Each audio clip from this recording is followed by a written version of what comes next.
So we discussed the other day that the Nelk boys, or as I call them, the Nelk idiots from the Full Send podcast, they decided to have on Benjamin Netanyahu. Now, the backstory apparently is the White House hooked them up with that interview.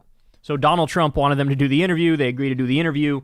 They also admit they basically got a sheet of paper that said, here's what we want you to ask the prime minister. And they did. All the questions were softballs down the center of the plate. Netanyahu was just running through his fucking list of talking points. Now, the good news is the entire audience was like, go fuck yourself. They hated Netanyahu. They were pissed at the Nelk idiots.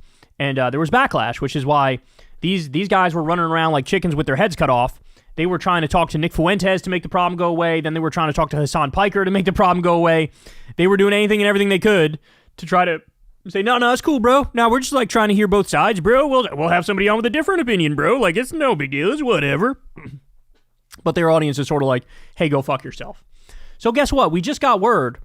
It wasn't just the Nelk boys that, Netanyahu was trying to get on their shows. It was also Joe Rogan. So clearly, Netanyahu knows that Israel has not just a PR problem, a substantive problem because you're committing a genocide and everybody fucking knows it. But he realizes, hey, we're losing the young demographic. Let me try to go get the young demographic. So what did he do? Let's call it what it is, y'all. He singled out the biggest idiot programs and said, I want to go on that idiot show so I can get my message out there without any interference whatsoever, right? And that's why you got the Nelk boys. And also he tried to reach out to Rogan. Now, to Rogan's credit, he rejected him. Ready for this? So here's Yair Netanyahu, who's the entitled little prick son of Benjamin Netanyahu, who's partying it up in Miami as his dad starves babies to death in Gaza. He said the following: great wake-up call for conservatives to remember Joe Rogan is not a conservative. He gave platform to every single neo-Nazi anti-Semite on this planet. What?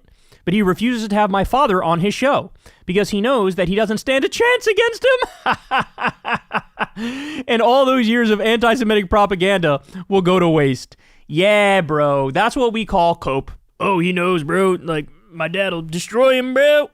No, your dad wants to go on Rogan because he knows Rogan's a little bitch and he let Trump say whatever Trump wanted to say without interfering. So he felt like, hey, maybe Rogan will let me say whatever I want to say without interfering. But wrong. Turns out, somewhere deep down in Rogan's meathead, there remains some semblance of standards. Some semblance of standards. Because the fact of the matter is, you think Rogan doesn't know it's a genocide? You think Rogan doesn't see the pictures of babies being blown up on a daily basis on his social media feed? So he felt like, I don't want to talk to this guy. I don't want to talk to this guy. But here's the thing, man, and this is what drives me crazy, is this Joe Rogan, the Rogan that would say no to Netanyahu, this is the Rogan that should have had the same standards for the other bloated, geriatric, fascist psychopath known as Donald Trump, who he gave a hot stone massage to. And that's everybody's frustration, right? Is clearly somewhere deep down in there, there's still somebody going, not a great idea, bro. How many people has he killed? How much death is he responsible for? This is what he's thinking, right? But with Trump, that was out the fucking window. It was all, ride the vibes, bro. Ride the waves, bro. Watch this guy, man. He's really popular online, so let's break the internet with a conversation. Meanwhile, it's not like he never knew what the right thing to do was, right? Look at this. Here he is on Lex Fridman. This is in 2022. Here's what he said about this issue. Listen. By the way, I'm not a Trump supporter in any way, shape, or form. I've had the opportunity to have him on my show more than once. I've said no every time. I don't want to help him. I'm not interested in helping him. The night is still young. We'll see. If I have him on, the night is still young? Yeah. You think I'll have him on? I think you'll have him on. Really? Yeah. Why do you think that? Because you'll have Putin on? And you're competitive as fuck. No. I think ultimately, you've had a lot of people that I think you may otherwise be skeptical. Would I have a good conversation? Which I think is your metric. You don't care about politics, so can I have a good conversation? And I think you had people like Kanye on, for example, and you had a great conversation with him. I think but Kanye's an artist. But Kanye doing well or not doing well doesn't change the course of our country. Yeah, but do you really bear the responsibility of the course of our country based on a conversation? I think you can revitalize and rehabilitate someone's image in a way that is pretty shocking. This Joe Rogan was totally correct. This Joe Rogan realized, man, I am not equipped to deal with somebody like Trump, a masterful and perpetual liar and bullshitter. I don't know his record. I don't know his policies. I don't know what he's done on foreign policy. I don't know what he's doing domestically. I don't know what he's doing with the economy. I'm not equipped. And I can rehabilitate him in a way where, he's cool. He's down. He's just shooting the shit with Rogan. He's like one of the bros. And that's what he ended up doing. But there's still he's 98% gone, but there's 2% of this guy left in him. And he realized, I don't know, man. Looks like Netanyahu's doing a genocide. Looks like everybody fucking hates him, right? I see the pictures of the starving babies. I see the carpet bombings of innocent people on a daily basis, and he drew the line. But again, the problem is he eventually caved on Trump.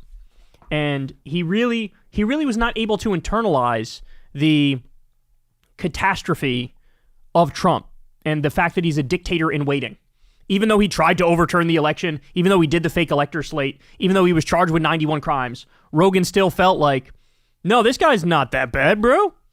Which is just crazy to me. It's just crazy to me. Like, if you are correctly saying, I'm not going to have Netanyahu on because what good can come of it? He's just trying to whitewash his crimes.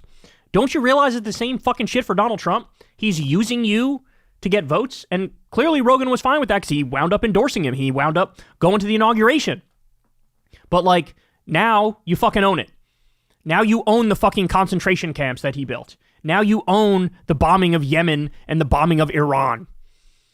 You know, now you own the rounding up of innocent people outside of fucking Home Depots, which you've tepidly disagreed with. Now you own the economy imploding and prices skyrocketing because of his dumbass trade war. And so I just wish the fact that he was able to say no to Netanyahu, like he should have been able to say no to Trump, but he couldn't do it. He couldn't do it.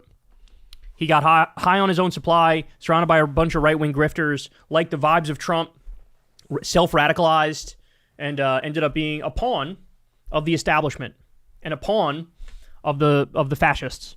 And that's why we are where we are. But it's kind of amazing that, I mean, do you realize how disgusting a person you have to be when the people that fell for Trump's bullshit can't even see through your bullshit, Netanyahu?